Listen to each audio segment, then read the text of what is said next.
এখন সত্য কথা বলতে গেলে কি বলবো, তিতাসের মধ্যে দুইটা পার্টি আছে।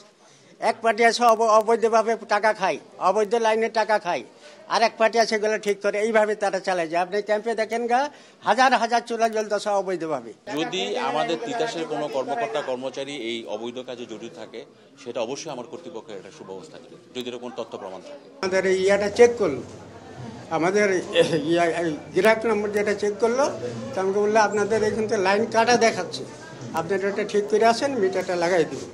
পরে আমরা ওনাদেরকে বানিয়ে দিয়েছিলাম ঘর, ওনাদেরকে বলেন দেখেন এই সমস্যা আছে, এই সমস্যাটা আপনারা সমাধান করেন যাতে আমরা গ্যাসের কাটটা করতে পারি। এখন এইভাবেই চলে যাইতেছে। বিল কিন্তু প্রত্যেক মাসে আমরা জমা দিচ্ছি। কিন্তু কথা হলো আপনার লাইন যে কাটছে, হ্যাঁ, সে যদি এসে না লাগায় দেয় তাহলে আপনি কি এই লাইন চালাতে পারেন? না, এটা পারেন না, এটা বেআইনি, এটা বেআইনি। আপনি প্রশ্রয় দিচ্ছেন কেন? কথা বলছেন, আমরা তো বারবার ওনাদেরকে বলছি আপনাদের লাইনটা ঠিক করে দেন, ঠিক করে দেন বলছি ওনাদের। আপনারা তিতাসে গেছিলেন?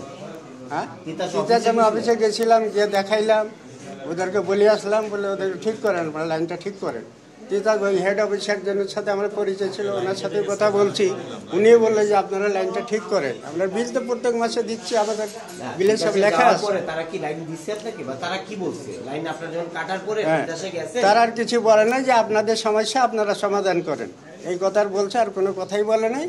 পরে ওনাদেরকে বললাম যে ভাই যেমনি হোক আমাদের লাইনটা আপনারা ঠিক করে দেন। এই লাইনটা যদি আমাদের ঠিক থাকতো তাহলে আমাদের গ্যাসের কার্ড আরো 6 মাস আগে বানিয়ে নিতে পারতাম, পারিনি।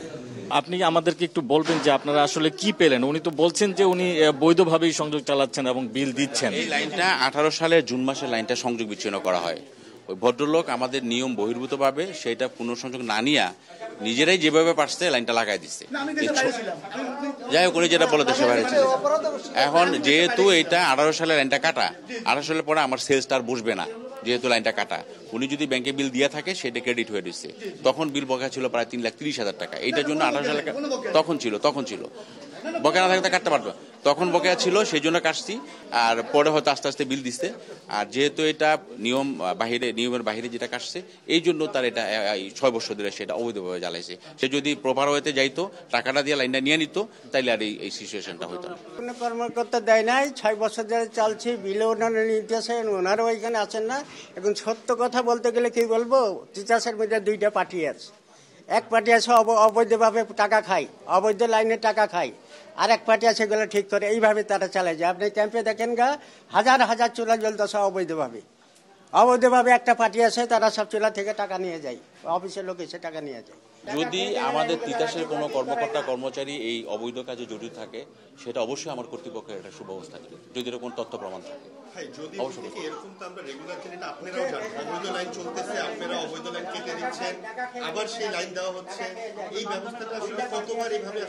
না, এটা সুনির্দিষ্ট যদি অভিযোগ থাকে যে এই লোকটা এই কাজটা করছে, তাইলে এটা হয়তো কর্তৃপক্ষ এটা যদি না এটা আছে, যদি কোনো আপনার তথ্য প্রমাণ দেন বা আমাদের কর্তৃপক্ষের জানান বা আমাদেরকে জানান, তখন আমরা এটা দেখবো, অবশ্যই এটা অ্যাকশন হবে। অবৈধ লাইনগুলো ঢাকা শহরে আছে, এই ইনভেস্টিগেশনটা কি আপনারা নিজেরা করতে পারেন? এই দায়িত্ব কি আপনাদের উপর? আমরা অবৈধ যদি কোনো পাই, এরকম কোনো তথ্য পাই, তাৎক্ষণিকভাবে আমরা অ্যাকশন নিই। এবং আমরা দেখছেন গত 1 বছর 2 বছরে আমাদের বহুত সংযোগ, এরকম অবৈধ সংযোগ বিচ্ছিন্ন করা হয়েছে। শত হাজার, প্রায় 6-7 লাখের মতো আমরা এরকম অবৈধ। এখন এটা আগে দেখবো আমার কি হয়েছে, দরখাস্ত করবে, দেখার পরে তারপর আমরা চিন্তা করবো। এটা হয়তো কর্তৃপক্ষের সিদ্ধান্তের ব্যাপার আসছে, তারপর আমরা এটা পুনঃসংযোগ। আমরা অভিযানে অনেক গ্রাহকের কাছে একটা অভিযোগ শুনি যে এই যে আপনাদের এই সংযোগটা যে বিচ্ছিন্ন করে দিয়ে যান, তারপরে এই লাইন পেতে অনেক হ্যাসেল পয়সা এবং অনেক টাকা পয়সা ঘুষ, এগুলোর একটা না ঠিক তা না। এটা যদি কোনো বকেয়ার কারণে, যদি কোনো লাইন বকেয়ার কারণে যদি হয়, সেটা আমরা হয়তো 2-3 দিনের মধ্যে দেওয়ার ব্যবস্থা করি। টাকা দিয়ে দিলে আমরা এটা দিয়ে দিই। আর যদি অবৈধ কারণে হয়, সেটা একটু সময় লাগে।